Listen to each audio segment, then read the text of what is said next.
Hey everybody, it's Bridget Lynn Dolgoff, Conscious of Economics and Urban Farm Project. Anyway, today's video, gosh, there's so much stuff that I always want to talk about, or, stuff that I'm doing and trying to figure out how to make all the media work. And so I want to kind of get back to, hopefully, let's talk about more spiritual type things, right? So today I want to talk about like a simple house cleaning. Now this will clean your house physically, mentally, emotionally, and spiritually. And it's the spiritually we're looking at. So before I go into kind of like how to do that, about a year and a half, I ended up getting to talk to John Zaffis. He's been doing like exorcism and stuff for a long time, and he had a show for a while there called, I think it was called like Haunted Objects or something like that. Haunted something. But, in his conversation, he said Hollywood's like just, totally full of bullshit.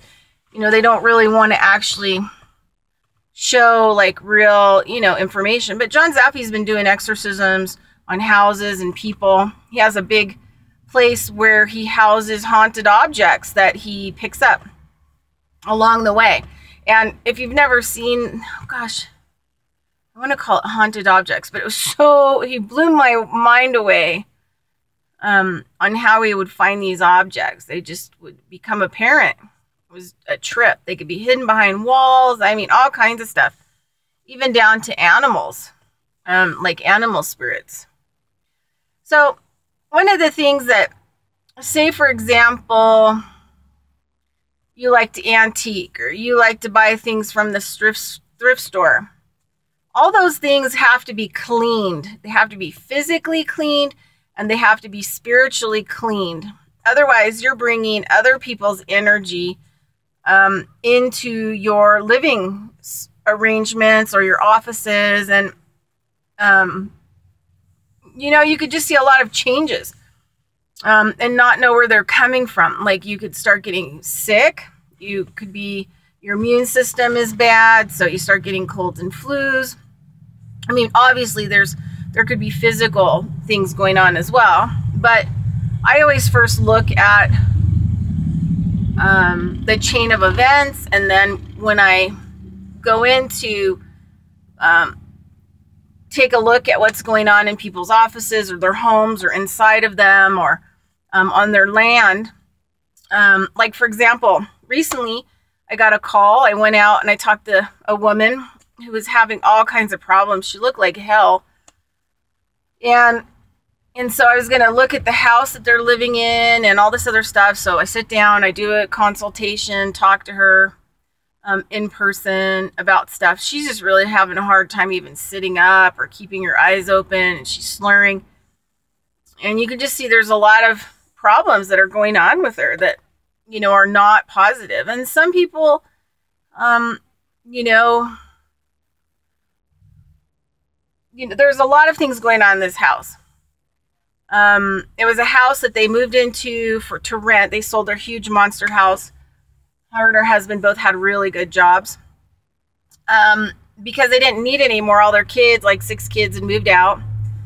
And they moved into this older rental in what we call the Southwest area here in Reno because it was cute and it was cheap.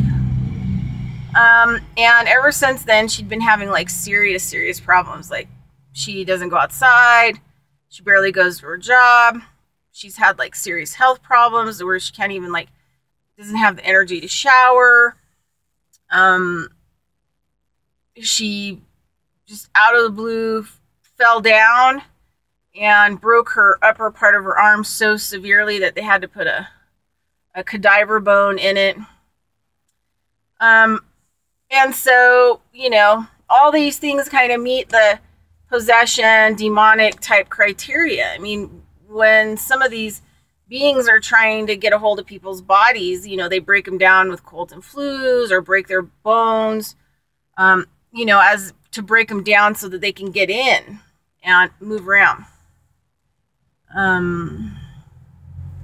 yeah, so you have to go out and you have to look and see, you know.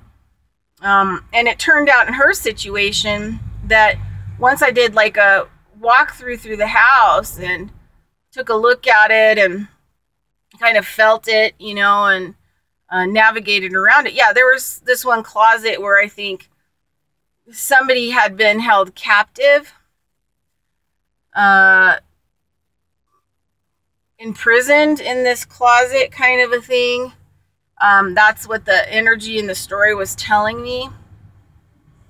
And they also had this other energy there of this older woman who I think would have had money, and she was very wealthy, and her family didn't really talk to her anymore. I'm sure there was a whole host of other problems. But she hoarded, and it looked like she hoarded animals because I could see the animals like little dogs. And it's what she comforted herself with. And she ended up dying in the house. So, with this mess.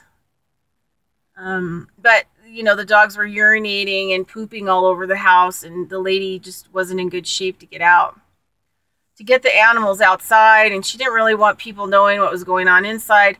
So there was like all this weird stuff going on, but not enough to cause the problems, you know. So then I talked to the people about their background, about their family history, and different kinds of things. And there wasn't a whole lot there. I mean, this woman was pretty happy until she moved into that house. Well, then I started doing the walk through and looking at other things. And then I really start to notice this black mold. It's coming out of the ceiling, right from the roof. And you can see where the management company has scraped it off, even sanded it and tried to cover it up, but it's black mold. And I'm like, you know, you don't have a spirit problem, or, you know, you have a black mold problem. I mean, so you can have hallucinations, you can have fatigue, you can't get out of bed.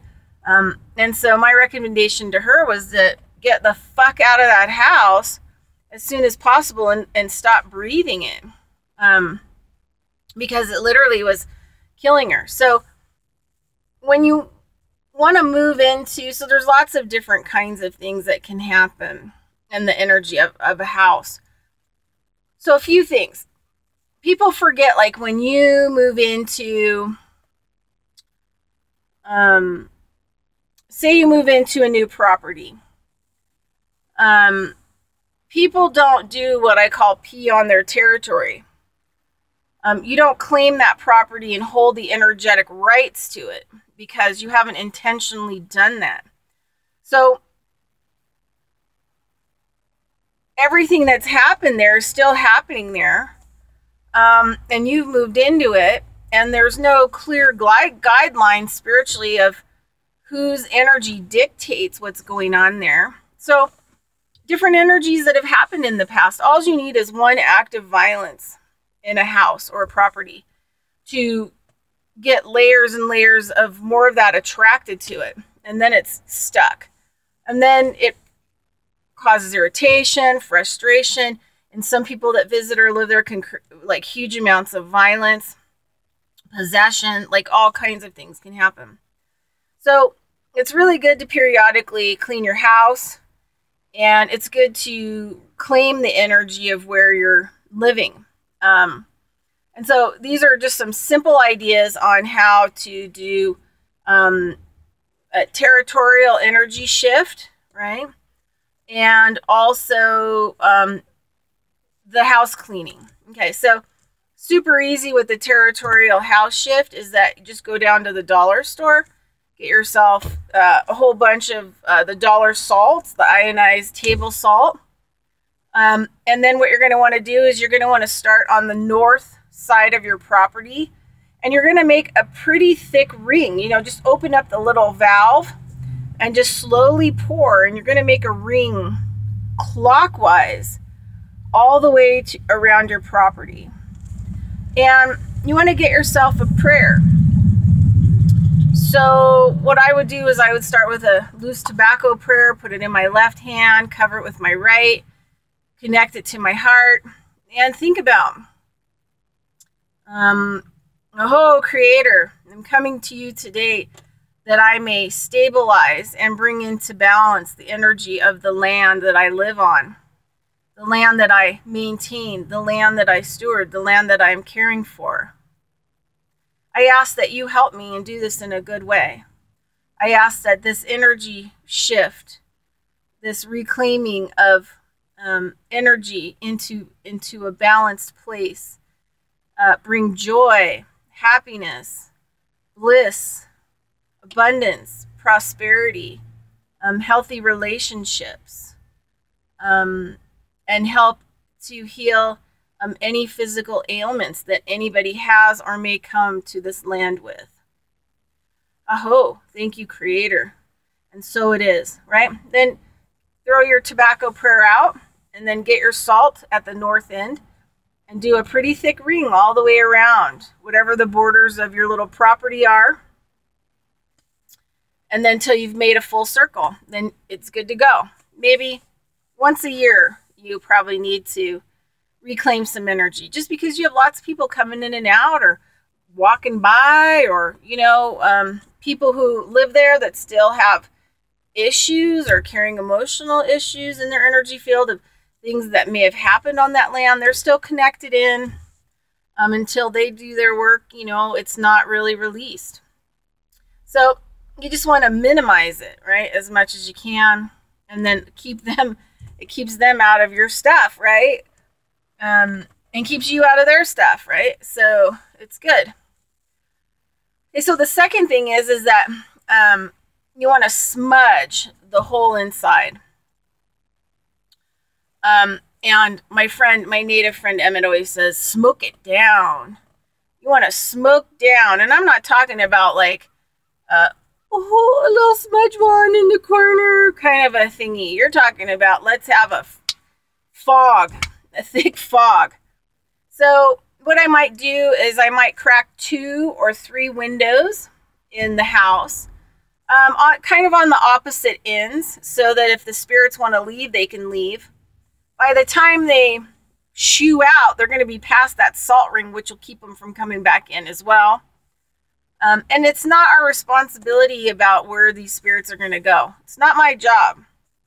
I'm kind of against sending things to the light because, of my stand about the heaven experience, and that it's a tractor beam, just like a UFO, and it's another prison, an electronic prison. And you can go back to my videos and listen to that. So I look at it as my job to clear my space, my responsibility to clear my space, and to reclaim my energy for the greater good and the whole, to bring balance, not to sway it or manipulate it or manifest it or conjure what I want. It's about bringing it into balance. The 7 directions, like, how do I bring all balance to all things, to all my relations, everything outside of myself, and as well as my relationship with myself, inside myself.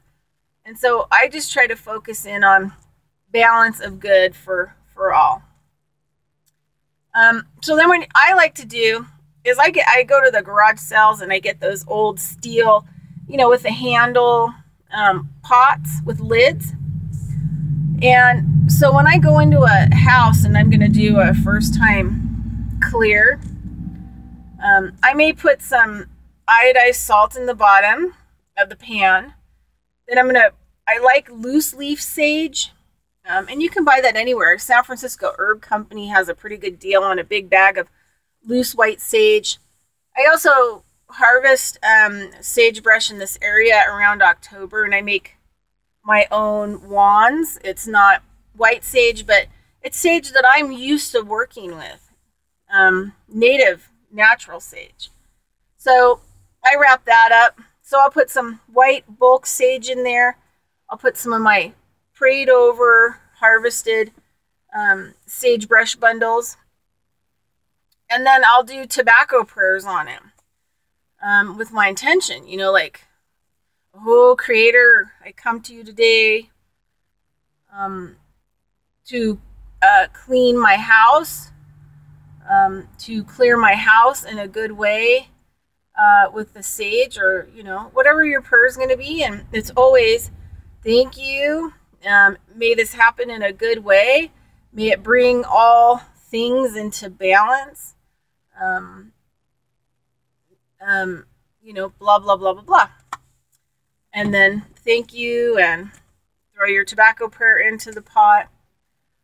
And then you're going to light it. And I really try to stay away from, in my teachings, you're either supposed to start the dang fire, flint or whatever, or use matches, because matches are a medicine. It's a tree. Where fossil fuel really isn't considered medicine. It's considered damaging, So I'll use matches, and then I thank the match and the tree medicine for helping me, and the grandfather fire. I light the match, and then I light everything on fire, and then I'll just let it sit for a couple seconds and see what it's going to do. That's why you have the lid too. Like, if the flames get too high, or you get scared, or you don't know what to do, or it just seems kind of crazy, you can put the lid back on it. And you don't want any pans that are aluminum, because you don't want it to off-gas aluminum into your, aluminum gives you brain damage just like lead and mercury. So you want steel pans with lids, right? And no coating. The Teflon in non-stick is super toxic. It kills people. It causes cancer. When I had birds in the past, they said, like, the warnings were, don't ever use Teflon pans in your house, because even the slightest off gas will kill the birds. And so Teflon is not something you want to put your sage and smudge and stuff in and then burn it, because it'll be a toxic mess and you'll be sick. So I put all that stuff in the pot. Sometimes I'll put some other stuff in there. It just really depends. I have lots of different medicines that I use, that I go out, that I collect. Sometimes I might put a little cedar in there. It just really depends. And this is just the simple version, right? We're just going simple, like base, bottom, line, base. So the other thing about these smudge wands is, like, you can break those up and put them in the pan and do the same thing. It's just smudge wands can actually, ambers can actually fly off and all over to things, and like burn, melt carpet, and start a fire. So this is why in the pan, it's a lot better. And I can take that pan around, and I can move it around, and take my feathers or whatever else I've got in my hand. And then I go around the whole house clockwise. And then I get her all the way. And I usually like to start at the front door. And I always do the doors really good. I do all the windows really good with the smudge. I open the cabinets. The first time that I do this, I open everything. And I smudge the poop out of it. So sometimes with, let's just say like a 1-bedroom apartment, you're going to need a big full pot of smudge, because you want it to be thick. You want it to be, and you're going to have to disarm your fire alarms, and then make sure that you put them back in with a new battery after you get done with this, because your fire alarms are going to be going like crazy. But you want to get around so it's kind of a thick fog, because it's going to go into all the crevices, all of the corners. And so there isn't going to be any place for any kind of energy to be, because the smudge is going to encase it, push it out, and then the stuff leaves. Okay. It's a good thing to like leave your house after, while it all settles, because it will all settle down onto the ground. And so, once I get the smudge pot done, once I get the smudge pot done, then what I'll do is I will, if there's any smudge that's left that's still going, I put it outside for the spirits to carry it wherever the spirits need that smudge to go, to help, and bringing balance to my area and where I'm at. So until it goes out. So I might leave for like a couple hours to the smudge, comes down, filters through everything and cleans everything out. And then what I'm going to do is I'm going to clean my house physically. But what I'm going to use is I like to use high grade dried salt, right? Like ocean dried salt. One of the places that still carries it that's fairly cheap and you can get a 40-pound bag is if you go to Home Depot, they have water purifiers and they put salt in them. Now they have these weird little, like water thing additives. I don't really like those. I like the kiln dried ocean salt. And that's what I go for. That's all I will buy. And I think it's like $7 for 40 pounds because I use salt in everything. For all my, medicine work, I use a lot of salt. So it's just easy for me to buy a large bag of it that I can use. But anyway, what I would do is I would put into a big, wash bucket. I would put probably like four or 5 cups of, big chunky, ocean type salt. And then I would put some water. I'd put the water in it, except for I also too would have prepared probably the day before I did the salt ring. I would have actually taken that bucket and put water in it and had put it outside in the sun so that the grandfather sun and the fire medicine could work with that water, and then it would off gas any chemicals or anything else in it. And so it would like bless the water. And then so I would be bringing that water in when I was going to clean the house. So you may need several or a big bucket of this water. Put like 4 or 5 cups of the salt in, stir it with some really good intentions. You can put your hand in there and stir it. It's non-toxic. And just say, thank you for helping me to, clean my house physically, mentally, emotionally, and spiritually. Thank you in a good way. Kind of a thing. So then I put my wash rags and stuff in that bucket, and I would clean everything in the house. I would wipe down windows and window seals. I would wipe down all the furniture in the house. I would wipe the floors, clean the bathroom, the kitchen, everywhere that I needed to clean, fans. All the cleaning, household cleaning I would do. My dog, she's being bad. I'm plugging her mouth. Thank you. Thank you for helping. I know. Uh-oh, here she comes. Okay, can I finish? Oh, no, we're not having that. No. Thank you for helping. All right. Anyway, I would clean everything with the salt and water. Just really clean the poop out of everything in your house. And at that point, I would take down curtains. I would wash the window drapery. I would wash bedding. I would wash a lot of stuff in the house. Wash the knickknacks with the salt and water. So you basically want to do like a big cleansing, and that salt water will help to cleanse away any kind of energy that's left behind.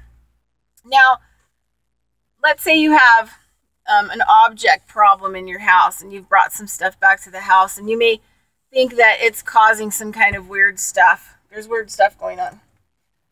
And this is something that John Zaffis recommended as well, is you get a big plastic bucket and you put like a whole bunch of this rock salt in it. See, this is why you need like a huge bag of salt, because once you start doing this kind of stuff, salt is a really good, grounder, purifier, energy stabilizer, cleanser, protector. Salt is Salt medicine, is good medicine. Anyway, you would take a big bucket and you would put, like, I don't know, 4 or 5 inches of salt, big salt, in it, and then you would put the objects in there, right? And then you would seal it and put it on your property somewhere. The objects that you may be, and say you're fucking with a Ouija board and shit like that. You really should put that Ouija board in the salt. I recommend that you never use them. You never want to open up portholes in worlds. We can barely deal with the one we've got now and manage all the stuff that's going on. But you could put that Ouija board in with the salt, put salt over it, and then cover it and put it somewhere to kind of help as a buffer and a protector. But, you could get an heirloom wedding ring, you could get art, you could get all kinds of different stuff. And that you bought from an antique store or that came from somewhere else. And you're going to need a place to put it to find out if it's that piece that's causing the uproar, the energy uproar in your house. And then you just kind of narrow it down. Then you bring the object back in the house. You just see how it goes until all the objects come back. And then you're going to know by, basically trial of separation, and then bringing it back in what the problem is or not. So when I was like 16 years old,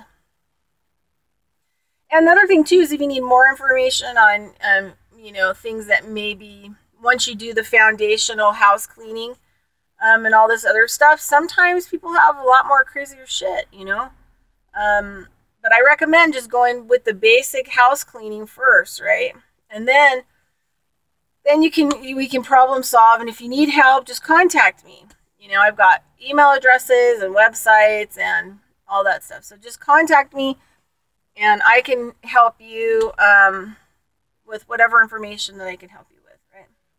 Okay, so when I was around 14, I think. Anyway, I used to live outside of Reno, went to a small town high school. Mind you, Nevada was conservative, Christianville. Still pretty is. Nevada is pretty Christianville and very conservative and kind of has a racist element. But when I was growing up, it's pretty hardcore.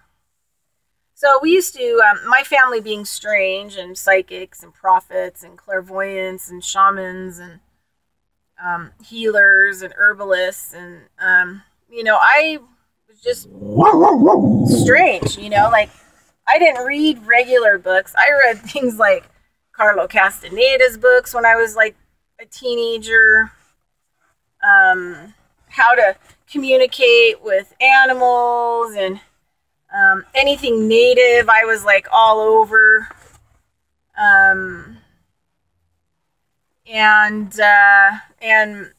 Like I read all the Seth books by Jane Roberts. Anything that came across. My family was all kind of into this stuff anyway. So, just find books laying around or gravitate toward books. And I really got into these really huge, like, Antichrist books that were supposedly fiction, but I don't think that they were fiction. I babysitted for this lady that read these crazy, like, Antichrist fiction books, like the book called They Call Me Baal, Baal, and so I'm reading all this stuff when I was young. My family felt like, I saw my grandmother release a fucking huge demonic spirit out of some people at the church because she was the prophet. She was a prophet and exorcist way long before she went to the church because she was born into a family of such. But she really found shelter in the Pentecostal church where she could really, get jiggy. So, she was their star, she was the main releaser of the demonic entity. So I'd be there in the summer and every Sunday we go to church and I'd sit with the big people because I'd cause problems in the little people church because, I knew too much. And so I sat with my grandmother and she'd go up to the front, like 5,000, 10,000 person church. She's one of the main people up there and she would release, demonic entities out of people. And people in the whole congregation could see these things, like it wasn't like nobody noticed. You'd be like, oh, these things were, some of them were pretty out of this world, let me just tell you. Anyway, they trusted my grandmother's because, she was this very peaceful, loving, like person and help anybody and cured people. She'd go on like 3-day prayer vigils and just, the whole 9 yards, prophecy. She had the gift of prophecy and she was powerful, in her own right. Anyway, so, we weren't really, we played like we fit into the world, but we didn't really fit into the world. We just, and me, it's come to a point where now I've grown up and, there's no place that I can run or hide or pretend to be and use my gifts. It was like come out of the closet or forget it all. just give up,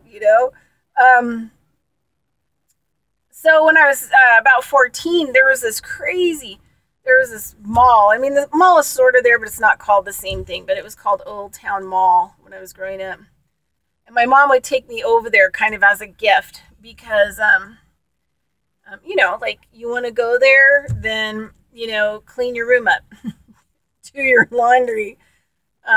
Anyway, it was this crystal ball store. And all these, the whole store, it was a little store, but it probably had like hundreds of different kinds of crystal balls. And the lady that ran it was, I think, originally from the Dominican Republic. Oh, man. Maybe the lady in Man. Anyway, they would bring all these crystal balls from outside of the country. But one of the things the guy said is, the crystal balls have spirits in them, In Rudolf Steiner, we deal with silica, and one of the things that we do is the crystals is we work with them and we crunch them up and we release the spirits out of them to use as a preparation. I think it's 501 prep, which is kind of like liquid light. Kind of, that's what I call it, liquid light. I've used it for a lot of other things other than what it was designed for. I've used it to get rid of people in neighborhoods. Just research. Anyway, so I used to go, my mom used to take me there when I was like 14 and I would go and I would look at the crystal balls and the people there. I'd always come and, we were poor. There was no way that we could afford a crystal ball. But my mom would drop me off with those people as she'd go do grocery shopping because we had to drive like 40 minutes to Reno. And my mom would rather do what she needed to do without me, bugging her. So she would drop me off there and I would spend like a couple hours, talking to the people that own the store about the different crystal balls and where they came from, the different kinds of spirits that they knew that were in them, like, different personalities of crystal balls. And, they said that a lot of them had, demonic type beings in them, especially because they were being harvested out of countries that there was a lot of voodoo, that there had been a lot of slavery, and there was a lot of dark. I love voodoo, by the way. I got to go participate when I was like 27 in Louisiana and some voodoo stuff. And they were removing crack addicts. They were actually trying to change the field of energy. So everything can be used for light or dark. Everything is the same energy. It just depends on how it's going to be used. And it depends a lot on the practitioner and the person in the moment of how that energy is going to be. But anyway, so they said that, usually that they tell people, because they felt like they had a bigger responsibility, if people wanted to, buy a crystal ball or work with these crystal balls, they, would say like take them to a church and have an exorcism done on them, or they had little different kinds of religion type stuff that could help release the entities out of them or whatever else before you started using them for your own work.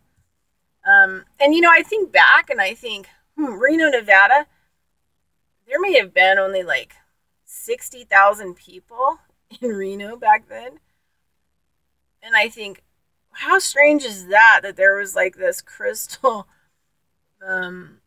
ball business, like the real deal. We're not talking about going into just a regular crystal store that people have now. These balls were made for, you know, medium work. They were made for doing seer work, you know, seeing into the future. These weren't just to have and hang on to because they were cool and maybe they could have good energy. I mean, this was a crystal ball business that was for deviation, period, end of story. And I always think about like how interesting it was, like no matter where in my life, that something of the many things and people of the doody, you know, have crossed my path in my life. And I'm just grateful. I mean, whose parents would let them go into a deviation crystal ball store? I mean, not many. And then my mom just to have faith in me and leave me there because she, you know, knew that I kind of had a background already in this kind of stuff. So, you know, I could hold my own probably. So anyway, house cleaning one more time. So put a big bucket of water, as much water as you're going to need to clean everything in your house outside. Let it sit in the sunlight for at least, you know, 24 to 48 hour period. Let the grandfather sun and the fire medicine work to transform whatever's in that water into good ashes, into the ashes basically, which are fortifying nutrient for soil. So for growth, you know, so it cleans out anything bad and leaves a fortifying energy for new things to grow, right? And you're going to touch the water and bless it and thank it, you know, before you use it. Then you're going to do a tobacco prayer, and you're going to do a salt ring clockwise all the way around your property. Remember, don't trespass on other people's land. You know, so be careful. Make sure you know where those lines are. You don't want to impose your will, good or bad, on others. It's not a good thing. Even good is not a good thing, right? It's controlling and manipulating, so don't do it. And then what you're going to do is you're going to smoke it down. You're going to smoke the poop out of your house. You're going to find an old pot with a handle, a lid. And remember, if you set this pot down, you know, it will melt stuff. So if you do decide to set it down, make sure you got like a hot pad under it, you know, and it's like in the kitchen sink or something like that. So that way it doesn't melt anything or burn you. Remember, it's going to get really, really hot.